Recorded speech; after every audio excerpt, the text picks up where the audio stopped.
बच्चों, इस वीडियो में हम पढ़ेंगे भ्रूण कोश का विकास या हम कह सकते हैं डेवलपमेंट ऑफ द एंडोस्पर्म। तो यहाँ पर आपको ये क्लियर होगा, हम लोग डबल फर्टिलाइजेशन प्लांट में पढ़ चुके हैं, दोहरा निषेचन पढ़े हैं और उसमें आपको ये बताया गया था कि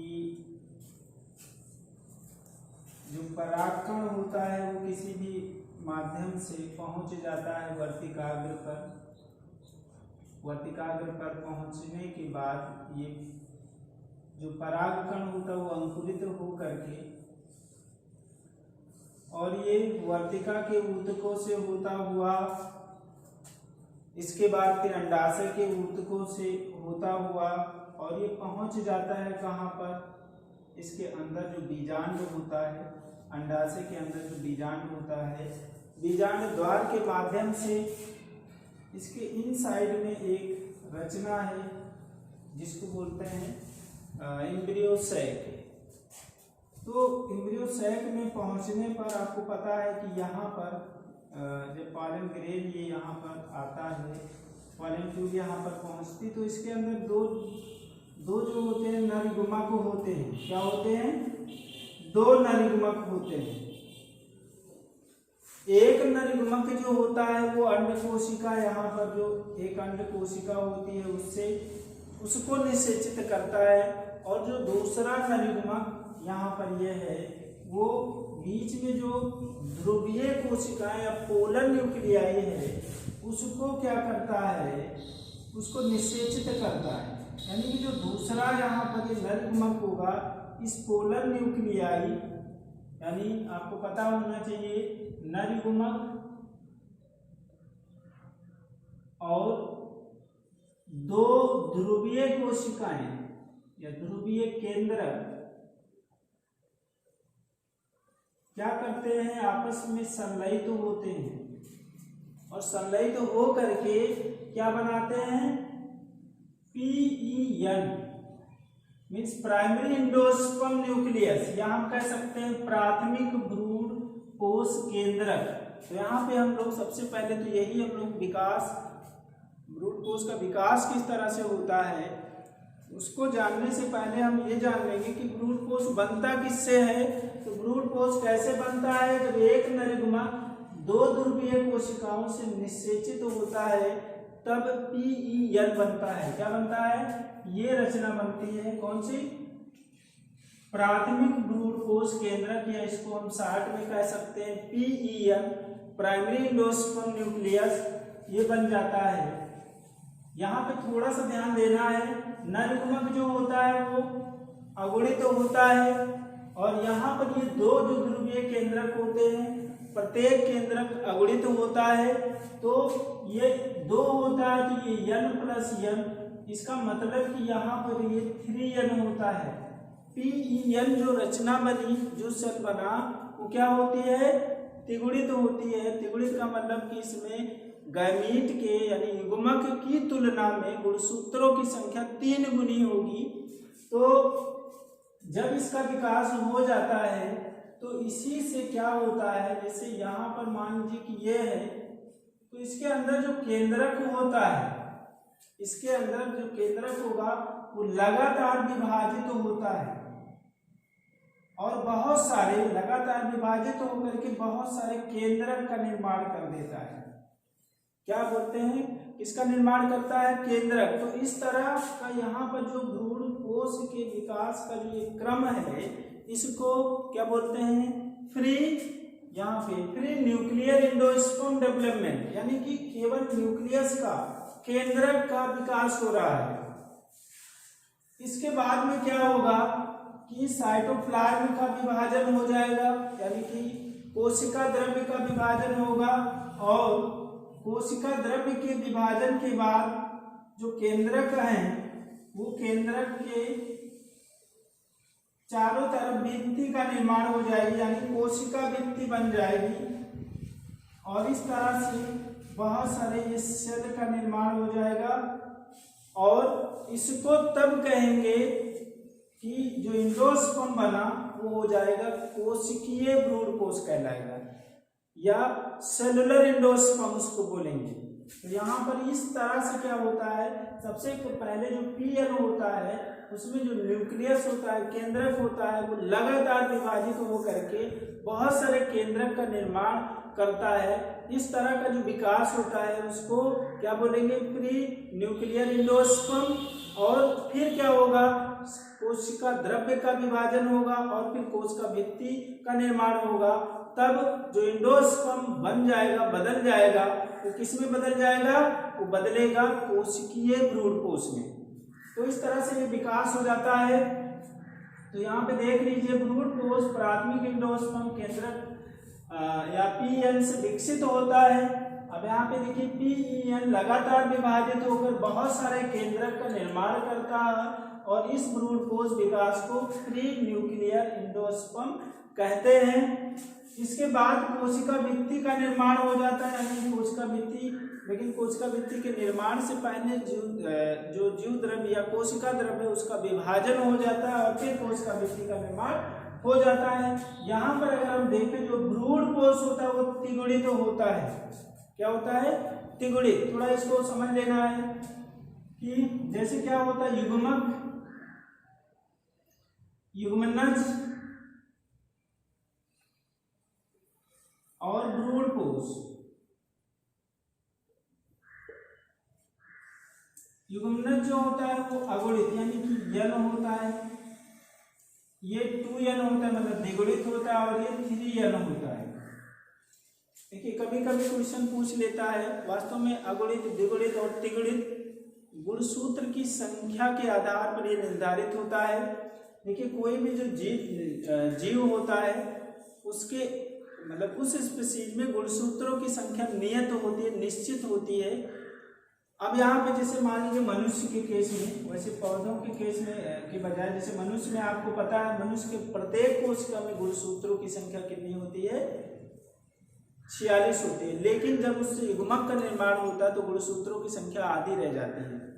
आधी मतलब केवल 23 रहेगा। शुक्राणु में और अंडाणु में गुणसूत्रों की संख्या कितनी होती है, शुक्राणु में भी 23 होता है और अंडाणु में भी 23 होता है। तो यहाँ पर जो 23 वाला कंडीशन है वो अगुणित कहलाता है। युग्मनज जब शुक्राणु और अंडाणु आपस में मिल जाते हैं तो द्विगुणित हो जाता है, यानी कि 23 और 23 मिलकर के क्या बना दिए, 46 हो गया। ये कंडीशन क्या कहलाएगा, द्विगुणित। अगर एक सेट और क्रोमोसोम हो जाता है तब वो कहलाता है त्रिगुणित। तो यहाँ पर अगर मान लीजिए कोई प्लांट है, पौधा है, जिसके युग्मक में गुणसूत्रों की संख्या 16 है, तो युग्मनज में गुणसूत्रों की संख्या इसका जस्ट डबल होगा, मतलब 32 हो जाएगा। और इसमें क्या होगा, युग्मक का 3 गुना होगा, यानी कि 48 होगा। 16 या 48 यानी 48 होगा। तो इस तरह से अगर मान लीजिए गुणसूत्रों का ये दे दिया जाए, कोई पौधा है जिसके युग्मनज में कह दिया जाए कि गुणसूत्रों की संख्या इतनी है, अब आपको कैलकुलेट करने को कह दिया जाए कि युग्मक में कितने गुणसूत्र होंगे या भ्रूणपोष में कितने गुणसूत्र होंगे, तो आप आसानी से निकाल सकते हैं। इसको डिवाइड कर देंगे तो युग्मक 2 से डिवाइड कर देंगे तो युग्मक में गुणसूत्रों की संख्या पता हो जाएगा, और फिर इसका 3 गुना कर दीजिएगा तो भ्रूणपोष में गुणसूत्रों की संख्या पता हो जाएगा। अब इसमें जो बच रहा है वो है क्या, जो इसका कार्य क्या होता है, कौन सा कार्य करता है भ्रूणपोष। एक चीज थोड़ा और जानना है, आप जानने से पहले हम एक जो है आपके बुक में दिया गया है, नारियल सभी लोग जानते हैं, नारियल, कोकोनट,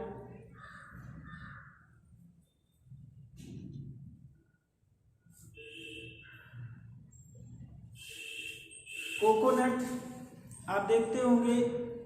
अगर थोड़ा यंग कोकोनट है उसको ले लीजिए, ऊपर का कवर हटा दीजिए, यानी कि जो उसके कवर हैं काफ़ी हार्ड होता है। हटाने के बाद फिर एक वाइट कलर का मिलता है, और फिर वाइट कलर के अंदर जो होता है फिर क्या होता है, वाटर होता है। तो ये कोकोनट में अगर हम देखें तो 2 चीज़ें मिलती है, एक तो वाइट कर्नेल होता है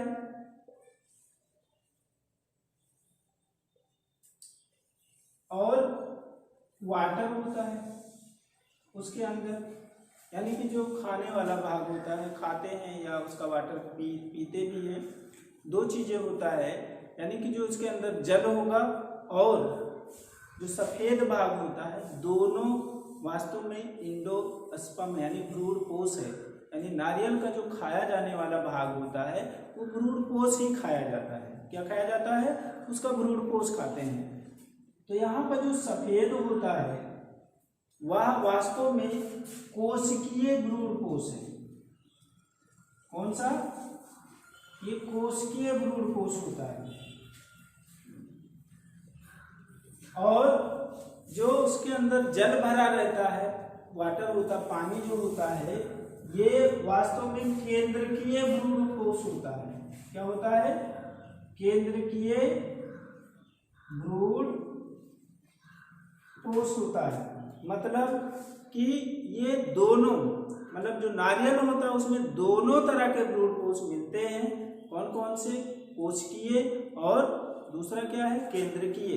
मतलब कि यहाँ पर अगर यहाँ पर देखा जाए, जब तक कोशिका भित्ति का निर्माण नहीं हो जाता है तब तक वह जो भ्रूणपोषक होता है कौन सा होता है? केंद्रकीय होता है। जब केंद्रक यानी केंद्रक विभाजन के बाद फिर कोशिका द्रव्य का विभाजन और फिर कोशिका भित्ति का निर्माण हुआ तब वो बदल जाता है। वही भ्रूणपोष किसमें बदल जाता है? कोशिकीय में बदल जाता है। तो यहाँ पर क्या है कि जो सफ़ेद वाला भाग होता है नारियल का वो कोशिकीय होता है और जो जल होता है वो क्या होता है? केंद्रकीय होता है। इसका हम कार्य देख लेंगे। जो कार्य है, कार्य इसका होता क्या है?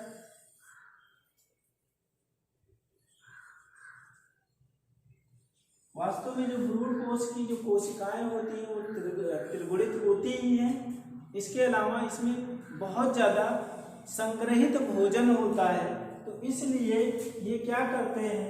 विकसित हो रहे, इनका जो काम होता है वो क्या होता है? विकसित हो रहे भ्रूण को पोषण प्रदान करना। भ्रूण को पोषण प्रदान करना यानी कि ये भोजन देने का काम करता है। किसका काम करता है? भोजन प्रदान करने का। क्योंकि बीज में ही क्या होते हैं? बीज के अंदर एक तो इंडोस्पर्म होता है यानी भ्रूणपोष होता है और इसके साथ साथ क्या होते हैं? भ्रूण होता है। तो भ्रूण का भी विकास होता है, जो आप पहले के वीडियो में पढ़ चुके हैं। तो भ्रूणपोष का विकास तभी संभव होगा जब तक कि इसका विकास ना हो जाए। भ्रूण यानी जो भ्रूण का विकास तभी होगा जब भ्रूणपोष का विकास हो चुका होगा। यानी भ्रूणपोष का विकास होने लगेगा तभी भ्रूण का विकास होगा। क्यों ऐसा होगा? क्योंकि जब तक इसका विकास नहीं होगा तो पोषण कहाँ से मिलेगा वो भ्रूण को? तो वो इसी पर निर्भर होता है। तो ये कार्य याद रखना है कि इंडोस्पर्म का क्या कार्य है। इसमें जो मेन चीजें हैं आपको याद रखने वाली चीजें वो क्या है? वैसे तो पूरा एक फुल मार्क्स में क्वेश्चन पूछ सकता है कि भ्रूणपोष के विकास को समझाइए, या फिर क्वेश्चन ये भी बन सकता है कि भ्रूणपोष होता कैसा है? अगुणित होता है, द्विगुणित होता है, त्रिगुणित होता है, और इसके अलावा ये इसका विकास किससे होता है? तो ये प्राथमिक एंडोस्पर्म न्यूक्लियस से। इसमें एक क्वेश्चन पूछ सकता है कि जो ये है व्हाइट कलर जो सफेद भाग होता है नारियल में वो क्या है? कोशिकीय भ्रूणपोष होता है या केंद्रकीय होता है? तो याद रखना कोशिकीय भ्रूणपोष होता है, लेकिन उसके अंदर जो भरा हुआ पानी होता है वो क्या होता है? केंद्रकीय भ्रूणपोष होता है। न्यूक्लियर एंडोस्पर्म होता है और ये क्या होता है? Cellular endosperm. तो ये चीजें याद रखना है आपको। इसके बाद हम लोग जो इसी से रिलेटेड और इसी टॉपिक पढ़ेंगे वो है क्या? बीज। रेडी। जो बीज होता है ये अब हम ये जान लेंगे कि बीज का विकास किससे होता है। आपको बताया जा चुका है कि जो एक स्त्री केसर होता है उसके 3 भाग, ऊपर का भाग वर्तिकाग्र, फिर जो मिडिल बेलनाकार भाग होता है स्त्री केसर का वह कहलाता है वर्तिका, और नीचे का फूला हुआ जो भाग होता है वह कहलाता है अंडाशय। अंडाशय के अंदर क्या मिलते हैं? बीजांड पाए जाते हैं। क्या मिलते हैं? बीजांड। बीजांड की संरचना आपको पढ़ाया गया है, बीजांड की संरचना के बारे में आपको बताया गया। तो जो बीज होता है वो किससे विकसित होता है, यानी बीजांड ही विकसित होकर के क्या करता है, बीज का निर्माण करता है। मतलब बीजांड से ही किसका निर्माण होता है, बीज का निर्माण होता है। और यहाँ पर आपको पता होना चाहिए जैसे बीजांड में की आउटर कवरिंग जो होती है वो इंटेगुमेंट होती है, या हम कह सकते हैं अध्यावरण कह सकते हैं। तो अध्यावरण क्या करता है, बीज का कवर फॉर्म करता है। तो अगर हम एक बीज देखें तो ये बीज खुद कई चीजों से मिलकर बना होता है। बीज जो है किससे बना होता है, कई चीजों से बना होता है, जिसमें पहला है बीज अध्यावरण, बीज अध्यावरण, या इसको बोलते हैं सीड कोट। क्या बोलते हैं, सीड कोट। और ये अध्यावरण का निर्माण किससे होता है, बीजांड के। अगर हम बीजांड की यहाँ पे संरचना बनाएं तो ये कुछ ऐसा होता है, आपको पहले पढ़ाया जा चुका है, पिछला वीडियो आप देखिए। यहाँ पे ये जो रचना है ये अध्यावरण कहलाती है, या इंटेगुमेंट बोलते हैं। तो इसी इंटेगुमेंट से ये बाहर और अंदर इंटेगुमेंट से बीज का आवरण बनता है, बीजावरण या बीजावरण कह सकते हैं, बीजा अध्यावरण नहीं बोलेंगे, क्या कहलाएंगे, बीजावरण या सीड कोट। जो सीड कोट होता है उसकी भी दो परतें होती है, एक बाह्य परत होती है और बाहरी होती है, बाहरी परत, और एक होती है भीतरी परत। दो परत होती है, कितने परत होती है, दो। बाहरी परत को टेस्टा बोलते हैं और भीतरी जो परत होती है उसको टेगमेंट बोलते हैं। क्या बोलते हैं, टेगमेंट। तो यहाँ पर आपको बताया गया जो बीज है उसमें क्या मिलता है, एक तो बीजावरण है और दूसरा जो होता है वो क्या होता है, बीज पत्र। क्या होता है, बीज पत्र होता है, या इसी को कॉटिलेडॉन बोलते हैं। इनकी संख्या या तो एक होती है या फिर दो होगी, वो डिपेंड करेगा कि वो प्लांट कैसा है, पौधा कैसा है, एक बीज पत्री है कि द्विबीजपत्री है। अगर एक बीज पत्री होगा तो उसके बीज में बीज पत्रों की संख्या एक होगी, अगर द्विबीजपत्री पौधा होगा तो उसके बीज में बीज पत्रों की संख्या क्या होगी, दो होगी। तो इसमें जो बीज पत्र है वो या तो एक हो सकता है या दो हो सकता है, और इसमें होता क्या है, बहुत अधिक मात्रा में संग्रहित भोजन रहता है। क्या रहता है, संग्रहित भोजन रहता है। और इसके अलावा एम्ब्रियोनल एक्सिस होता है, या हम कह सकते हैं भ्रूण इसी में मिलता है। क्या मिलता है, भ्रूणीय अक्ष होता है, यानी कि भ्रूण इसी में पाया जाता है। और यानी इसी के यानी सीड के जब ये भ्रूणीय अक्ष जो होगा या भ्रूण कह लीजिए इनएक्टिव स्टेट में पड़ा रहता है, यानी जो बीज जो होती है जैसे जैसे मैच्योरिटी को अटेन करती है, परिपक्व होती है, इसमें से वाटर लॉस हो जाता है, जल निकल जाता है, और होता क्या है कि ये इसमें भ्रूण जो होगा एकदम इनएक्टिव स्टेज में, निष्क्रिय अवस्था में तब तक पड़ा रहेगा जब तक कि उसको उपयुक्त कंडीशन ना मिले, मतलब नमी और सुटेबल टेम्परेचर जब तक नहीं मिलेगा वो ऐसे पड़ा रहेगा। और उस अवस्था को सुप्तावस्था बोलते हैं, यानी कि बीज जो होता है सुप्तावस्था में पड़ा रहता है। आप धान के बीज को पूरे साल भर रखे रहते हैं, 2 साल रखे रहते हैं सूखा करके, लेकिन अगर फिर आप नम स्थान में डाल दीजिए तो क्या होगा, वो सुप्ता अवस्था ब्रेक हो जाएगी, टूट जाएगी, और फिर क्या होगा, वो अंकुरित हो जाएगा।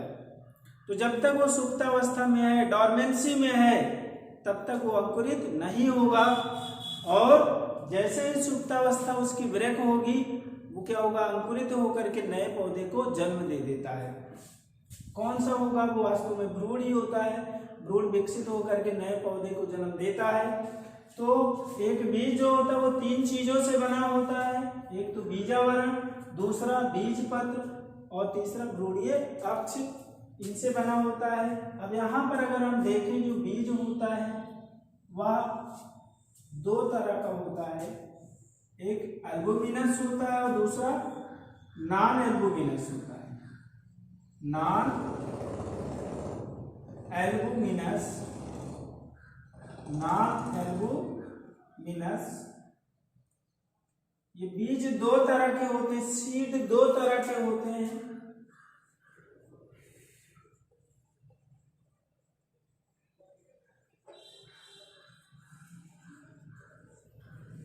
जो नॉन एल्बुमिनस सीड होते हैं मतलब कि उनमें क्या होगा, जो इंडोस्पर्म होता है वह बचा नहीं रहता है। ऐसा भी जिसमें जो भ्रूणपोष पूरी तरह से भ्रूण के पोषण, मूड को पोषण देते देते कंज्यूम हो जाए, वो बचा ना रह जाए, सीड में ना रहे, बीज के अंदर भ्रूणपोष ना बचा रह जाए, तब ऐसे बीज को क्या बोलते हैं, नॉन एल्बुमिनस सीड या गैर एल्बुमिनस बीज कहते हैं।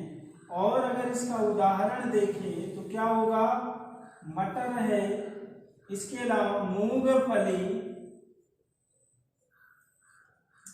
ये कैसे हैं, नॉन एल्बुमिनस सीड हैं, मतलब कि इनमें भ्रूणपोष बचा नहीं रहता है, वो भ्रूण को पोषण देते देते कंज्यूम हो जाता है।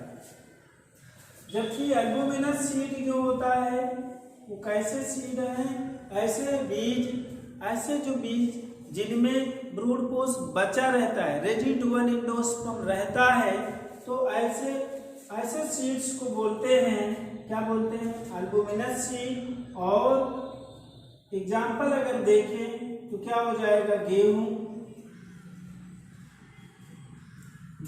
मक्का, ये सब क्या है, एल्बुमिनस। जनरली जो मोनोकॉट या एक बीज पत्री बीज होते हैं वो क्या होते हैं, एल्बुमिनस होते हैं, जबकि द्विबीजपत्री बीज सामान्यतः क्या होते हैं, नॉन एल्बुमिनस होते हैं।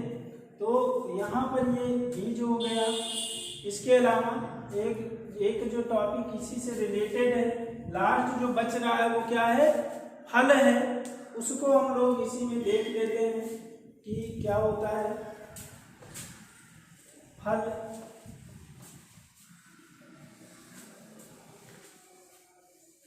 देखिए आपको पता है कि जो स्त्री केसर होता है उसके स्त्री केसर के 3 भाग हैं। स्त्री केसर के कितने भाग होते हैं, 3 भाग।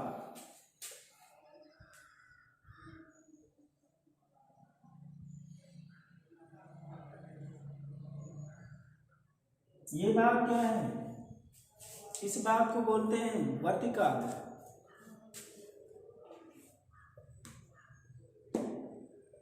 ये जो होती है वर्तिका होती है,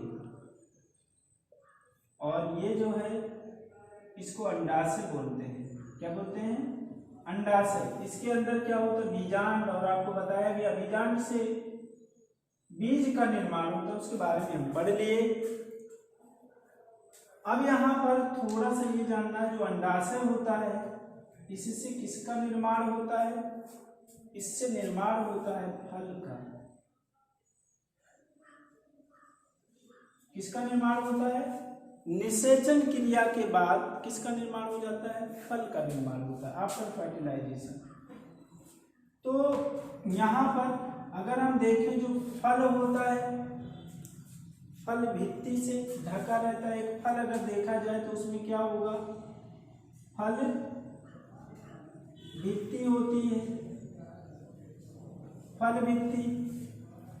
कुछ फलों की जो भित्ति होती है, फल भित्ति गूदेदार होती है, और फिर वो कई परतों में डिवाइड होती है। जैसे अगर हम आम ले लें, मैंगो, यहाँ पे आम अगर देखा जाए, आम को ऐसे कट कर दीजिए तो क्या होगा, एक बहुत ही ऊपर से आप छिलका देखते हैं, ये होता है बाह्य फल भित्ति। बाह्य फल भित्ति। इसके बाद जो खाया जाता है अंदर का गूदेदार जो भाग होता है इसको बोलते हैं मध्य फल भित्ति। मध्य फल भित्ति। और फिर मध्य फल भित्ति के अंदर एक कठोर पार्ट होता है जिसको गुठली बोलते हैं। ये क्या है? अंतः फल भित्ति। अंतः फल भित्ति। अगर इंग्लिश में इसको देखें तो ये epicarp, this one mesocarp and this one इंडोकार।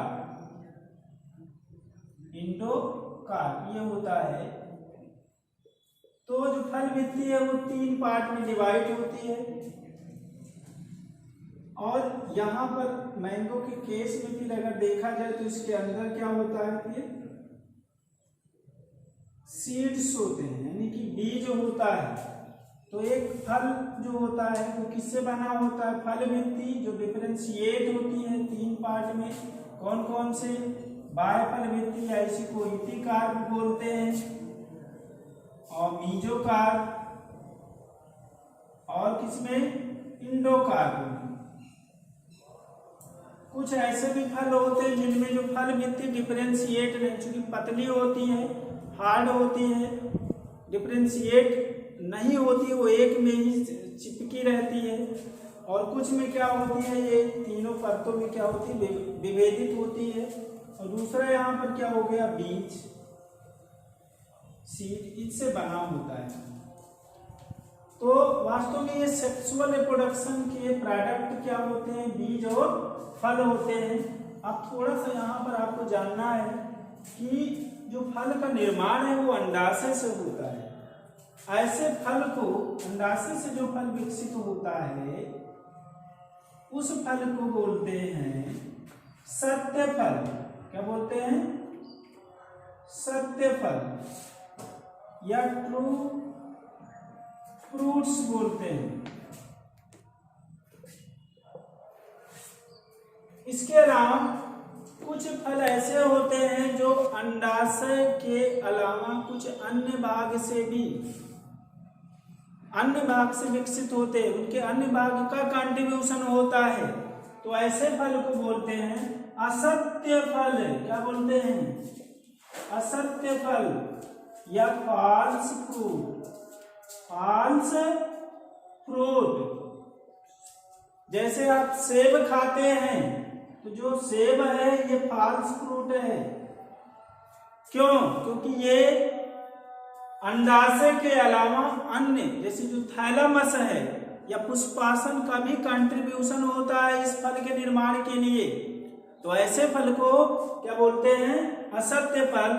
मतलब वह फल जो केवल ओवरी से, केवल अंडाशय से विकसित होता है उसको सत्य फल। लेकिन अगर पुष्प के अन्य भाग भी फल के निर्माण में भाग लेते हैं तब वह कहलाता है असत्य फल। और इसके अलावा एक चीज और जानना है, यहाँ पर आपको बताया गया जो फल होता है वह निषेचन क्रिया के बाद विकसित होता है। लेकिन कुछ ऐसे भी फल हैं यहाँ पे क्या होगा? निषेचन के बाद जब विकसित हो। और कुछ ऐसे होते हैं कि अंडाशय से क्या हो कि बिना निषेचन के फल का निर्माण हो जाए, तब ऐसे फल को बोलते हैं अनिषेक फल। क्या बोलते हैं? अनिषेक फल।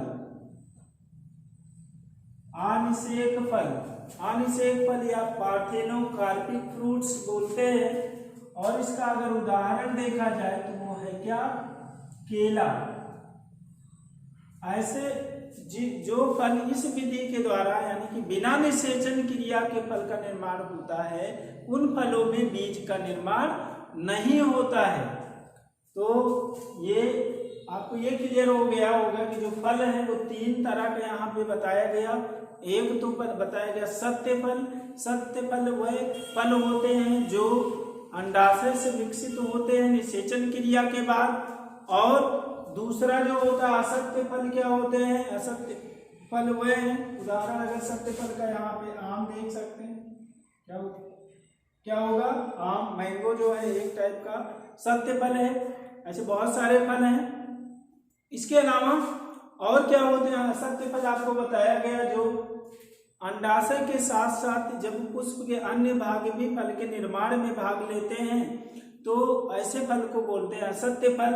लास्ट जो होता है, जो कुछ फल क्या होते हैं बिना निषेचन क्रिया के विकसित हो जाते हैं, बन जाते हैं, तो ऐसे फल को बोलते हैं क्या? अनिषेक फल। और एक अच्छा उदाहरण जो है वो है क्या? केला। इसके अलावा अंगूर भी अनिषेक जनन के द्वारा अनिषेक फल होता है। तो इस तरह से जो आपका चैप्टर नंबर 2 है वो कंप्लीट हो रहा है। वो चैप्टर नंबर 2 क्या है? पुष्पी पादपों में जनन। अगले वीडियो में हम लोग पढ़ेंगे मानव में जनन।